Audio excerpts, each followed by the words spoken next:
All right. Un message pour l'Église d'aujourd'hui de Pierre l'apôtre, une étude textuelle et thématique de 1 et 2 Pierre. Là, on est rendu à 2 Pierre, leçon numéro 4 dans notre série. Et grandir pour ne pas mourir, c'est le titre de cette leçon.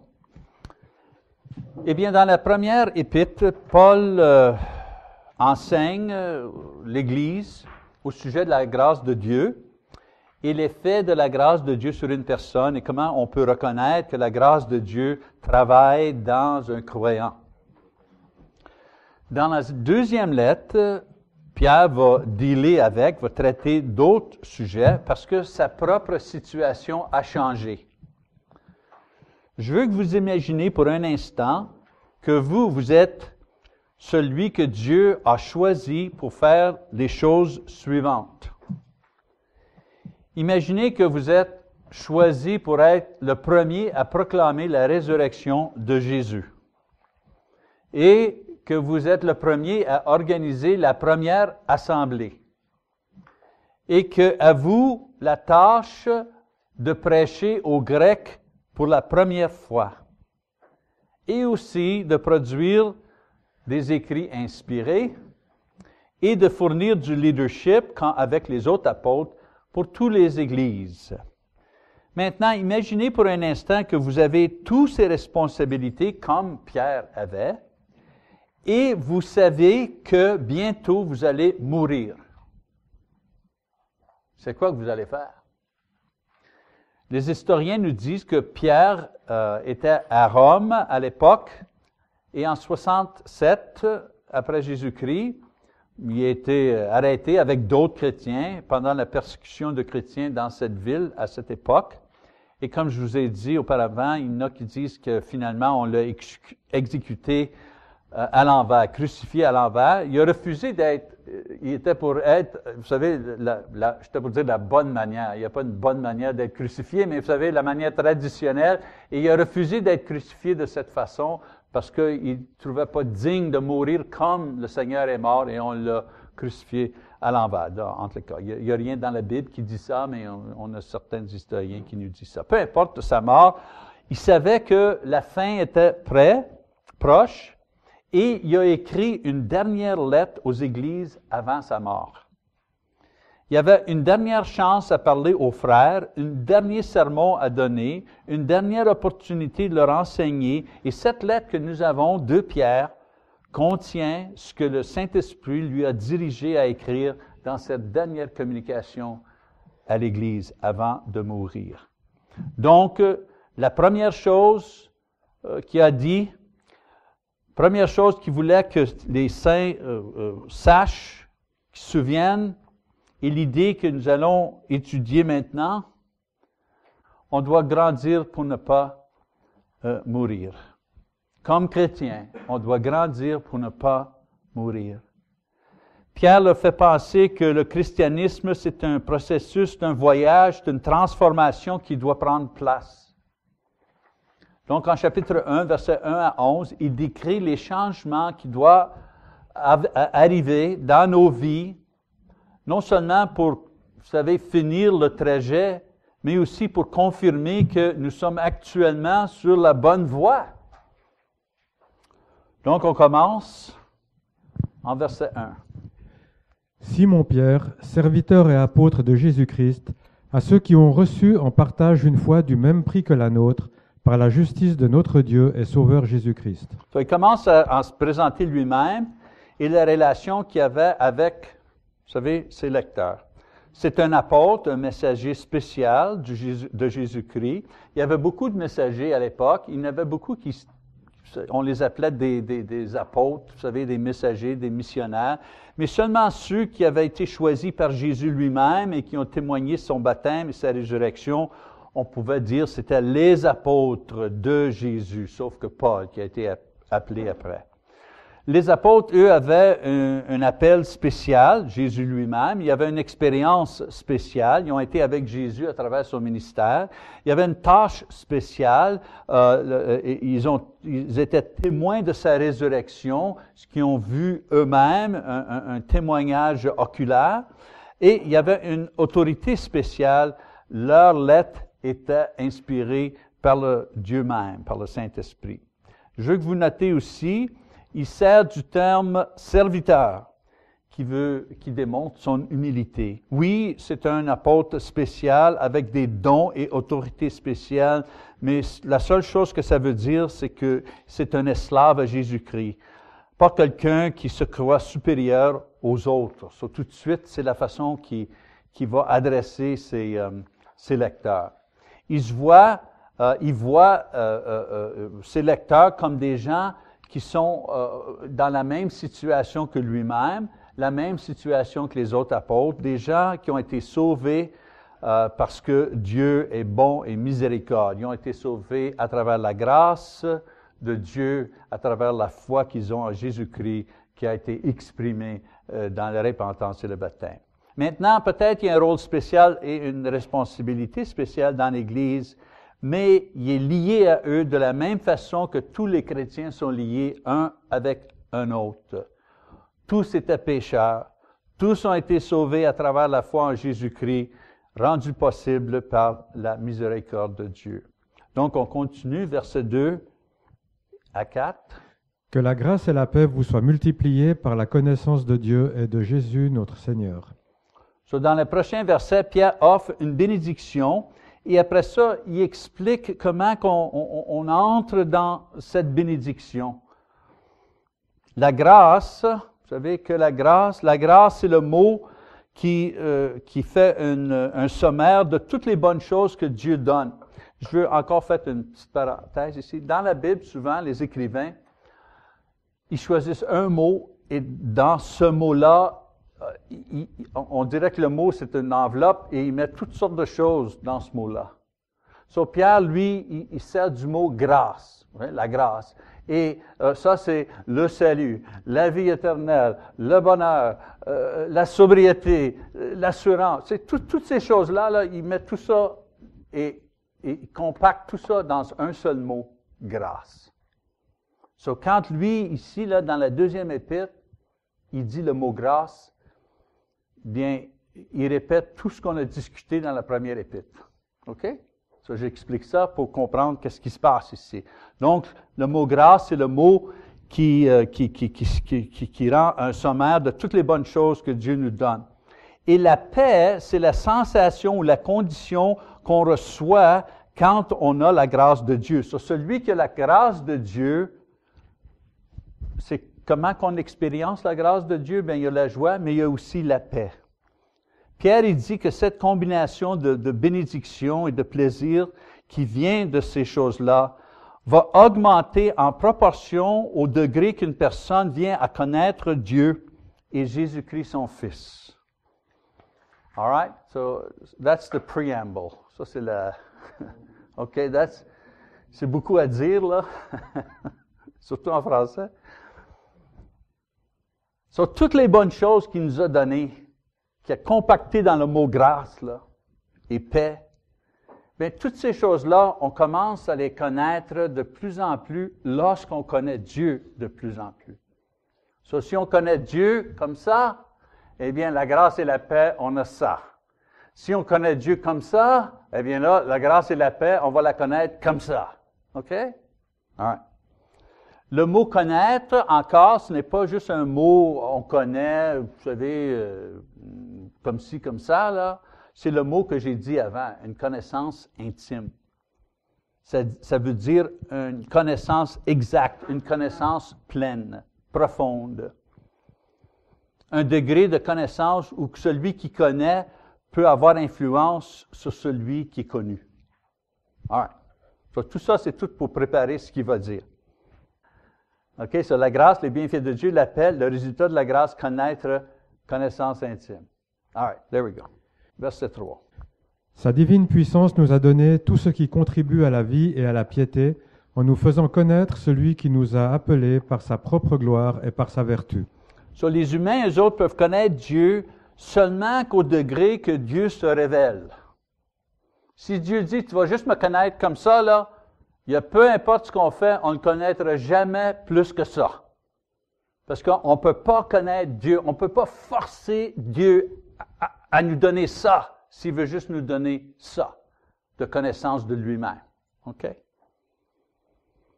So now, et maintenant, la création, Pierre dit, la création, elle ne dévoile pas Dieu.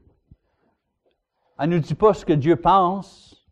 La création ne nous dit pas ce que Dieu veut de l'homme. La création ne dit pas notre futur ou la condition de la vie spirituelle. On peut apprendre beaucoup de choses de la création, que Dieu a du pouvoir, que Dieu est sage, que Dieu... Vous savez, on peut voir ces choses-là, que Dieu est bon, mais on ne peut pas savoir ce que Dieu pense.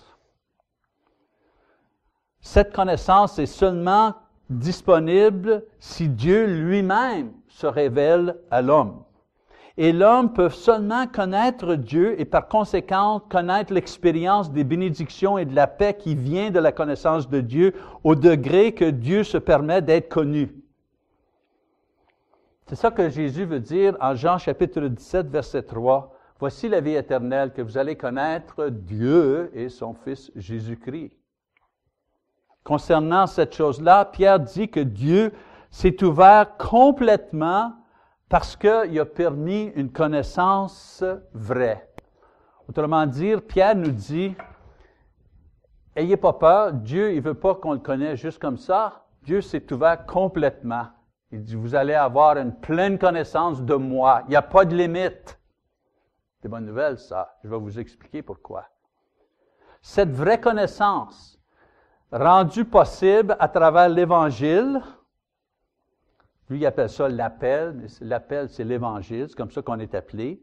Et l'apparition de Jésus-Christ, il parle de Jésus comme la gloire et l'excellence de Dieu, encore d'autres mots pour tout simplement faire référence à Jésus. En essence, ce que Pierre essaie de dire, c'est que la vie et la vertu qui viennent de la véritable connaissance de Dieu sont désormais disponibles parce que Dieu s'est révélé complètement en Jésus-Christ. Complètement. Donc, en verset 4, il fait un sommaire, il explique la vraie nature des bénédictions et la paix qui a été mentionnée dans verset numéro 2. On va lire verset numéro 4. Par elle, les promesses les plus précieuses et les plus grandes nous ont été données, afin que par elles vous deveniez participants de la nature divine, en fuyant la corruption qui existe dans le monde par la convoitise. Donc, à travers la révélation de lui-même, nous avons la vraie connaissance.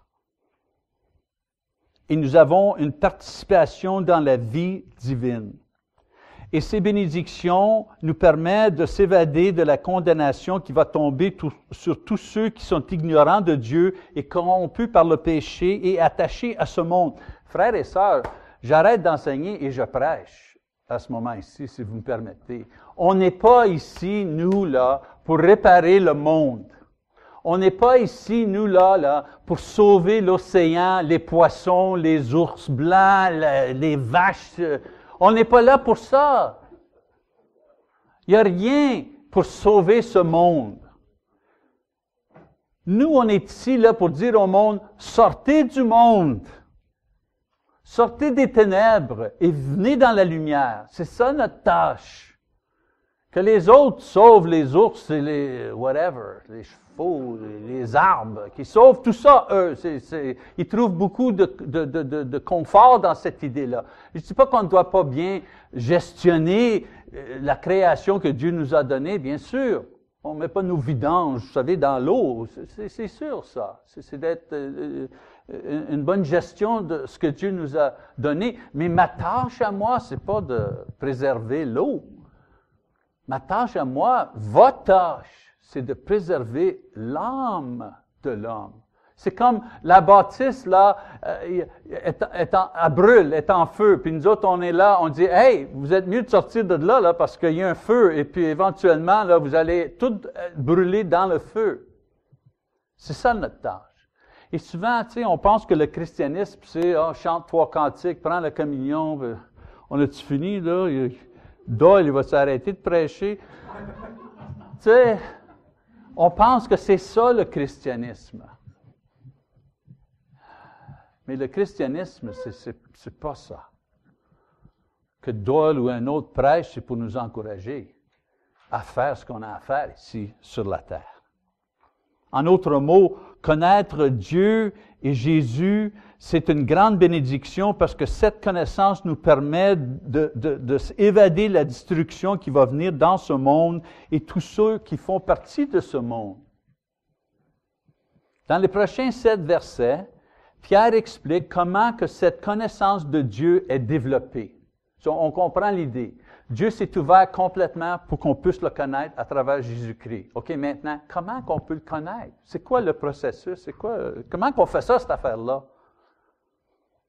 Eh bien, c'est un effort coopératif qui inclut Dieu, le Christ et l'individu. Et voici la façon que ça fonctionne. Premièrement, Dieu a créé l'univers et l'homme et met tout en motion. Après que l'homme est coupable du péché, il perd la connaissance et la relation qu'il avait avec Dieu, est condamné à souffrir la mort avec la création. Pourquoi? Parce qu'il est ignorant de Dieu. Pour ça. Pourquoi qu'on est condamné? On ne connaît pas Dieu. Pour ça qu'on est condamné.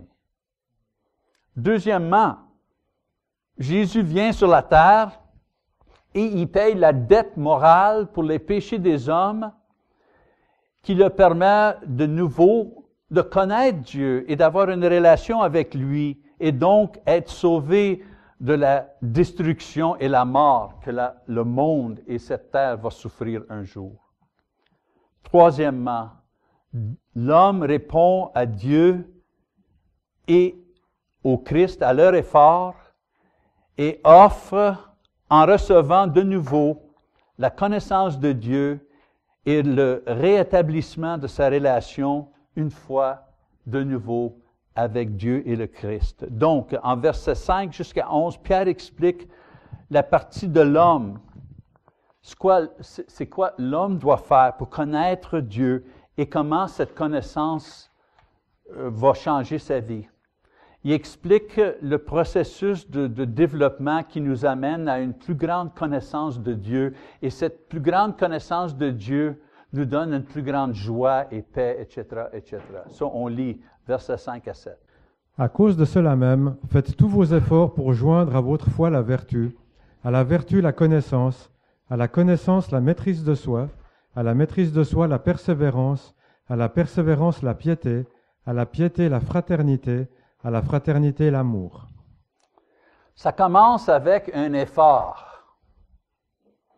un engagement, une résolution au processus même, du zèle. On ne peut pas connaître Dieu si on est tiède. Si on est tiède, on ne peut pas connaître Dieu. Dieu va toujours se révéler et récompenser ceux qui cherchent pour lui. Hébreux chapitre 11, verset 6. Donc, après avoir établi l'attitude, c'est un effort, je fais un effort. Pierre liste 7 couples de vertus que quand on poursuit ces vertus, il nous amène à une plus grande connaissance de Dieu et ça produit en nous la paix et la joie. Premier couple. La foi et la vertu ou l'excellence morale. Ça commence avec la foi en Dieu et ce que Dieu dit. Et ça, naturellement, on suit avec l'action. On fait ce que Dieu dit. La foi d'une personne grandit et est confirmée lorsque cette personne-là commence à vivre selon ce qu'il croit. Je crois que Jésus est mort pour moi. Je crois que sa parole, c'est la parole de Dieu. Et je vois que Jésus dit, si tu crois en moi et tu te répands de tes péchés, tu es baptisé, tu vas être sauvé. Eh bien, c'est ça que je fais d'abord. Et je vais vous dire une affaire, je crois qu'il n'y a personne dans cette salle ici qui a été baptisé plus de fois que moi. Ah. Baptisé bébé dans l'Église catholique, enseigné l'école, la Commission des écoles catholiques de Montréal pendant 3 ans, enseigné le catéchisme pendant 3 ans, mais je n'avais jamais lu la Bible. Je ne sais pas comment que ça se passe, ça, ces choses-là, mais en tout cas. Baptisé par les pentecôtistes dans un lac. Baptisé avec le Saint-Esprit. J'avais été baptisé. J'étais un homme très bien baptisé quand j'étais arrivé à l'Église du Christ à la Chine. J'ai vu Marc, chapitre 16, verset 16. J'ai dit, regarde donc ça. Et le prédicateur a dit, tu as été baptisé. Oh, baptisé, oui, je connais ça, le baptême. Boy, oh boy, aspergé, immergé, le Saint-Esprit, j'ai tout fait. J'ai tout fait. Et là, il m'a expliqué les raisons qu'une personne était baptisée, que la Bible expliquait. Vous savez, pour recevoir le Saint-Esprit, le pardon des péchés, pour faire partie de l'Église, pour remettre le Christ. Enfin, on peut avoir 15 raisons bibliques pour être baptisé. Ça serait une excellente étude, ça aussi. Toutes les raisons données pour être baptisé. Et il m'a tout donné les raisons bibliques pour être baptisé, puis je regardais, non. J'ai dit, j'ai jamais été baptisé, immergé, chaudière d'eau, rien, pour une raison biblique. Et à ce moment-là, j'ai réalisé, si je veux être un disciple de Jésus, je dois obéir les paroles de Jésus. Et donc, j'ai été baptisé pour une 5e fois. Mais cette fois-là, c'était la dernière fois. Parce que quand quelqu'un dit, « Et t'es certain que tu es chrétien? » « Oh oui, je suis certain. » Je peux vous montrer la page, le passage, plusieurs passages même. Donc, je compte cette histoire-là pour souligner l'idée. La foi, on commence avec la foi. Et la foi, on suit ça avec l'obéissance. Deuxième couple, la vertu et la science. À une bonne vie pure, on ajoute la connaissance. Ici, le mot là, la science, c'est pas la connaissance de Dieu, ça. C'est un autre mot qu'on doit se servir pour dire la connaissance et science. C'est bon en français, en anglais, on dit knowledge. Il y en a beaucoup qui pensent que knowledge, c'est la connaissance de Dieu, mais c'est pas ça. La connaissance ici, la science, c'est information, sagesse, la connaissance de soi-même, la connaissance de notre monde, la connaissance de la parole de Dieu. Non seulement que l'habilité d'être une bonne personne, mais être capable d'appliquer la parole de Dieu à toutes sortes de situations dans la vie qui demandent la connaissance et de la sagesse. Ajoute à ta vertu, ta bonne vie, sagesse.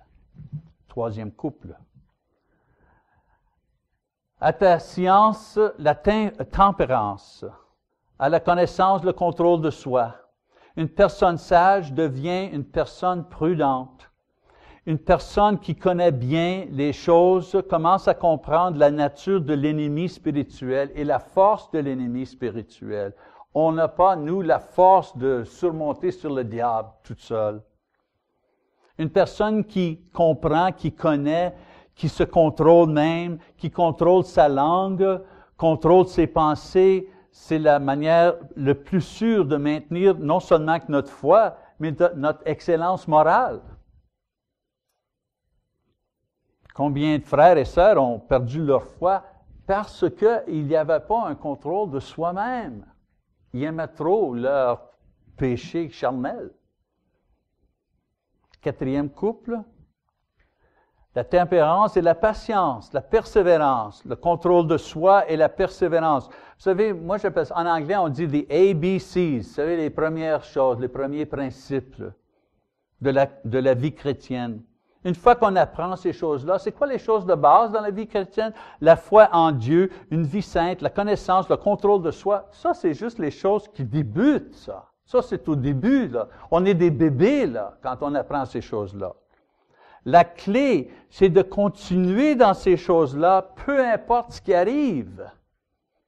Il y a beaucoup qui apprennent au sujet de leur foi, sont heureux d'abandonner leurs vieux péchés, leurs mauvaises habitudes qui ont détruit leur vie dans le passé, et ils aiment beaucoup de connaître la parole de Dieu et toutes ces choses-là. Mais quand il y a de l'adversité ou de la persécution ou de la douleur ou inconvénience, ils abandonnent. Pierre dit que un lien important dans la chaîne de développement, c'est de cultiver l'habilité de persévérer dans les choses qu'on a déjà apprises, les habitudes qu'on a déjà acquises. 5e couple. Patience et piété. Voici le point où il y a une transformation, où que la nouvelle personne devient plus évidente. En anglais, on dit lift. Lift, décollage. Vous voyez un avion, peut-être tout le monde a pris l'avion. Hein?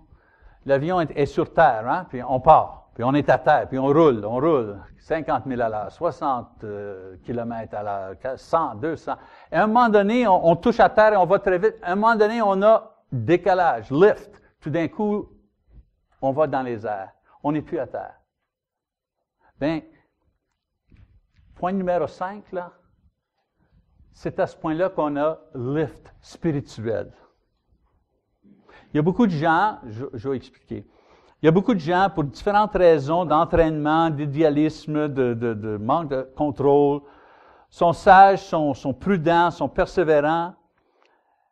Mais juste ceux qui peuvent développer ces qualités dans un contexte chrétien peuvent commencer à avoir une piété dans leur vie. Piété veut dire d'être plus comme Dieu qu'on est comme l'homme. D'être plus comme Jésus que être comme nous-mêmes. Qu'on appartient plus à l'Église qu'on appartient au monde. Il y a du monde là qui arrive à numéro 5 et il reste là. Ça serait comme un avion là, qui est toujours à terre. Tu veux aller Lyon-Paris ou Lyon-Genève, tu embarques sur l'avion, puis embarques sur la grande route, là, puis ils sont sur le highway. Ils vont jamais dans les airs. C'est un avion. C'est un chrétien. Mais c'est jamais un chrétien qui lift. Jamais décollage. Notre régénération spirituelle commence définitivement à être visible à ce point-ci. C'est le numéro 5 où qu'on a décollage spirituel. Voilà, numéro 6, couple numéro 6, piété et amour fraternel. Jésus a dit que le signe des disciples sincères, c'était l'amour qu'un disciple avait pour un autre. Jean 13, verset 35. Celui qui connaît Dieu comprend que Dieu a envoyé Jésus pour mourir, pour établir l'Église. Dieu aime l'Église. Et ceux qui connaissent Dieu aiment l'Église. Pour Dieu, l'Église, c'est la chose la plus importante. Parce qu'il a envoyé son Fils mourir pour établir l'Église. De ne pas aimer l'Église, de dénigrer l'Église, d'ignorer l'Église, de réduire l'importance de l'Église, d'être pas fidèle à l'Église, c'est un signe qu'une personne ne connaît pas très bien Dieu. La tête de l'Église, c'est le Fils de Dieu Jésus-Christ. D'être une personne pieuse, c'est d'une personne qui aime l'Église, qui aime tous ceux qui sont dans l'Église, qui aime le but de l'Église. On ne peut pas être pieux si on n'aime pas l'Église. Et la personne qui commence à avoir une réflexion dans sa vie plus comme Dieu et plus comme Jésus, c'est une personne qui aime l'Église. Couple numéro 7. Amour fraternel et charité. Aimer ceux qui aiment le Seigneur, c'est un signe que vous connaissez le Seigneur. Aimer ceux qui haïssent le Seigneur et qui vous haïssent et qui haïssent l'Église, c'est non seulement un signe que vous connaissez le Seigneur, c'est un signe que vous aimez la façon que le Seigneur aimait. Voyez-vous la progression, là? Notre connaissance de Dieu est complète seulement quand on commence à aimer comme lui y aimait. Et quand on est prêt à donner nos propres vies pour les autres, même ceux qui nous haïssent, comme Jésus a fait pour nous. L'amour chrétien, c'est un signe sûr qu'en autant que c'est possible dans ce monde et dans cette chair faible, notre connaissance de Dieu est complète et on connaît les bénédictions et la paix que Dieu nous donne et donne à tous ceux qui aiment la façon que lui a aimé. Versets 8 et 9. En effet, si ces choses existent en vous et s'y multiplient, elles ne vous laisseront pas sans activité ni sans fruit pour la connaissance de notre Seigneur Jésus-Christ. Mais celui qui ne les possède pas est un aveugle. Il a les yeux fermés, il a mis en oubli la purification de ses anciens péchés. So, Pierre, il répète tout simplement son idée primaire dans ces versets. La façon de connaître Dieu et de connaître les bénédictions du salut, c'est de continuer dans ce processus. Continuer à développer ses vertus. Et à cette chose, il ajoute une autre idée, une autre pensée, que ignorer ces choses, de ne pas concentrer sur ces choses, c'est dangereux. Et c'est un signe qu'une personne commence à oublier la miséricorde que Dieu lui a montrée quand il a été sauvé. Versets 10 et 11. C'est pourquoi, frères, efforcez-vous d'autant plus d'affermir votre vocation et votre élection. En le faisant, vous ne broncherez jamais. C'est ainsi que vous sera largement accordée l'entrée dans le royaume éternel de notre Seigneur et Sauveur Jésus-Christ. Sur un dernier mot d'encouragement, il répète le mot original, efforcez-vous, faites un effort, portez attention, restez concentrés sur ces choses. Et si vous faites ça, plusieurs choses vont arriver dans vos vies. Premièrement, vous vous sentiez en sécurité. Sécurité de votre salut, pas sécurité de votre salaire, parce que ça, c'est dans le monde. Sécurité de votre salut. Il n'y aura pas de culpabilité, il n'y aura pas de crainte de la mort, il n'y aura pas de crainte du jugement parce que vous êtes certain que vous allez au ciel. La connaissance de Dieu amène une plus grande sécurité. Je ne sais pas vous, mais moi, dans mon travail, certains Doyle aussi dans son travail, j'ai vu beaucoup de gens mourir. À l'hôpital, à toutes sortes de places. Même des gens que je tenais leurs mains, je les tenais dans mes bras, ils sont morts dans mes bras. Dans le milieu d'une prière, quelqu'un est mort. Et je peux vous dire une chose, sûre et certaine, quand une personne est près de la mort, quand je leur parle, même si ce n'est pas un membre de l'Église, il ne me demande pas est-ce que mes parts en GM ont bien fait sur la bourse? Est-ce que tu as oublié d'amener mon auto pour faire remplacer l'huile? Est-ce que tu t'es assuré que mon hypothèque a été payée à temps? Jeunes, vieux, hommes, femmes, croyants, non-croyants, c'est toujours la même chose dans le dernier moment. Ils disent toujours, est-ce que je suis correct? Am I okay?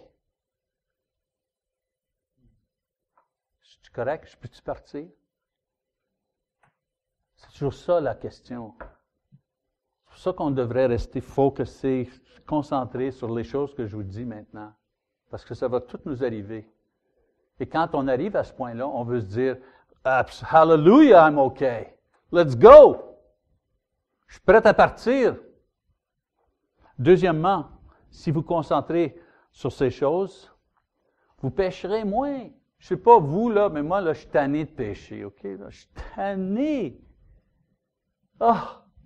La meilleure chose qui va au ciel, tout le monde dit, quand je vais être au ciel, je veux parler à Pierre, je veux parler à Abraham, Moi, là, au ciel, là, sais-tu qu'est-ce qui va être fantastique? Plus de péché. Plus de choses imbéciles que je dis ou je pense. Plus de péché pour vous. Tous ceux que je rencontre, personne, pas de péché. Ça va être une grande joie. Parce que le péché, ça cause le trouble, la peine, la douleur. Ceux qui sont diligents dans les choses ici, là, que Pierre dit, vont pécher moins. Ne perdront pas leur foi. Vont être sûrs de leur salut. Je ne veux pas pécher plus, moi. Je veux pécher moins. Troisièmement, vous connaîtrez Dieu. Vous allez connaître Dieu de plus en plus et son Fils Jésus-Christ. Maintenant, Pierre décrit cette affaire-là de connaître Dieu comme entrer dans le royaume. So, il sert de différents mots pour expliquer la même chose. Le changement que nous allons avoir, c'est le procès d'être transféré de ici sur terre au ciel. Et la dernière étape, c'est notre mort. Mais Pierre nous dit que ceux qui pratiquent ces choses, ici maintenant, ces vertus, vont connaître un transfert accéléré de cette place ici jusqu'au ciel. Autrement dit, on commence tout de suite à goûter ce qu'il y a là-bas. Et je vais vous dire une chose, mes frères et sœurs, quand vous commencez à goûter vraiment qu'est-ce qu'il y a là-bas, il n'y a plus rien qui vous retient ici. Il n'y a aucune raison pour vouloir rester ici.